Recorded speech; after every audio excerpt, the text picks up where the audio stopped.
Napakasarap nito. Para tayo nakapunta ng Batangas. So ito, luto ng ating sinaing na tulingan.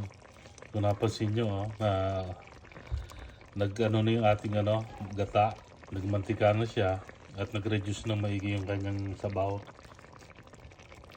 Inabot din siya ng halos 3 oras. Mahigit 2 oras yung ating pagpapaksiw kanina sa mahinang apoy. Tapos hanggang sa nilagay natin yung gata, hanggang sa natapos, halos 3 oras. So napakalambot na nito, pwede nang kainin ng tinik nito. Pwede natin patayin ng ating kalan. So ito na, ihanda na ang ating kanin. At nakaw, para na tayo talaga nakarating sa Batangas nito. So kain po tayo. Panalong panalo.